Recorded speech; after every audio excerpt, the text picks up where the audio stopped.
માણાવદરની જીવાદોરી સમાન રસાલા ડેમમાં શહેરની ગટરનું ઝેરી પાણી ભળતા ગંભીર સ્થિતિ સર્જાઈ છે. આપ નેતા રાજુભાઈ બોરખતરિયાએ કરેલા આક્ષેપ મુજબ પાલિકાની સેન્ટ્રલ ગટર લાઇનનો વાલ્વ 2 મહિનાથી તૂટેલી હાલતમાં છે, જેનું સમારકામ કરવામાં તંત્ર નિષ્ફળ રહ્યું છે. ગટરનું આ દૂષિત પાણી સીધું જ રસાલા અને બાંટવાખારા ડેમમાં ભળી રહ્યું છે, જેના કારણે ભવિષ્યમાં પીવાના પાણીમાં ગંભીર બીમારીઓ ફેલાવાનું જોખમ તોળાઈ રહ્યું છે. ચીફ ઓફિસરના તમામ દાવાઓ પોકળ સાબિત થતા સ્થાનિકોમાં ભારે આક્રોશ જોવા મળી રહ્યું છે. જો સમયસર કામગીરી નહીં થાય તો ફેલાનારા રોગચાળાની તમામ જવાબદારી નગરપાલિકા તંત્રની રહેશે તેવી ચીમકી ઉચ્ચારવામાં આવી છે. જી નમસ્કાર, હું રાજુભાઈ બોરખતરિયા, આમ આદમી પાર્ટી સૌરાષ્ટ્ર ઝોન પ્રમુખ.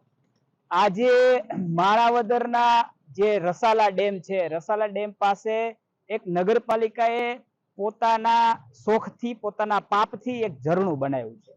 એ ઝરણાની આજે મેં મુલાકાત લીધી છે અને એમાં 2 દિવસ પહેલા આપણે કાલે જે વરસાદ પડ્યો એ વરસાદથી આખા નગરપાલિકા માણાવદરની જે ગંદકી, જે કચરો, જે કંઈ પણ ગંદકી હતી એ બધાનો પ્રસાદ છે બાટવા ખારા ડેમ સુધી. અને બાજુમાં જે એમ કહે છે કે માણાવદરની જીવાદોરી સમાન રસાલા ડેમ, એમને માણાવદર નગરપાલિકાએ આ સરસ મજાનો પ્રસાદ આપ્યો છે.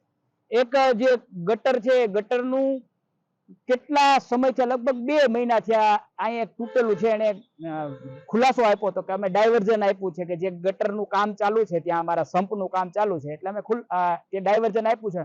અને હાલ ત્યાં રસાલા ડેમની જે જગ્યા છે ત્યાં કોઈ પાણી છે નહીં, એટલે કોઈ પણ નુકસાન કરતા છે નહીં. એટલે અમે 10 દિવસ 15 દિવસમાં એને રિપેર કરી અને એ ગટરની સારામાં સારી વ્યવસ્થા મળે અને લોકોને સુખાકારી મળે એટલા માટે અમે ડાયવર્ઝન આપ્યું છે. પણ નગરપાલિકાના પાપે નગરપાલિકાએ કોઈ કામ કર્યું નહીં. અને આજે પરિસ્થિતિ એ થઈ છે કે આજે જે આખી ગંદકી છે, જે ગંદુ પાણી છે, એકદમ દૂષિત પાણી, જેમ કહે છે કે રોગનું એકદમ શું કહેવાય કે પોઈઝનનું સિરપ જેવું છે, સીધું જાય છે, એ સીધું પાણીમાં ભળે છે અને એ પાણી લોકો પીવાના છે અને એનાથી લોકો બીમાર પડવાના છે. ટૂંક સમયની અંદર બીમારીના તમામ બીમારીઓના કેસો શરૂ થવાના છે. આના માટે માત્ર ને માત્ર કોઈ જવાબદારી હોય તો એ નગરપાલિકા માણાવદર છે. નગરપાલિકાના પાપે, નગરપાલિકાના ભૂલના કારણે, નગરપાલિકાની કાંઈક ને કાંઈક બેદરકારીના કારણે આ બધું થયું છે. અને હમણાં બીમારીનો જે શરૂ થવાનું છે. અને સીધું જોઈએ કે આખી ગટરની જે પેલો વાલ છે, વાલ જ આખો તોડી નાખ્યો. આગળ પાણી જતું જ નથી. ગટર જેટલી માણાવદરની બધી જ ગટર આવે છે, આખી સેન્ટ્રલ ગટર અહીંયા તૂટી છે.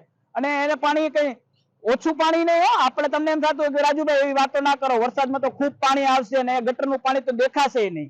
ગટરનું પાણી એટલી બધી મોટી માત્રામાં આવે છે ને કે વરસાદનું રસાલા ડેમનું જે પાણી જાય છે એમાં ભરવા માટે ઇનફ છે. એટલે એ ભળી અને દૂષિત પાણી કરશે અને રસાલા ડેમ જે જીવાદોરી કહી શકાય માણાવદરની, એને પણ દૂષિત કરશે, બાટવાને પણ દૂષિત કરશે અને આખા વિસ્તારના આ માણાવદર નગરપાલિકાના દૂષિત પાણીનો પ્રસાદ મળવાનો છે.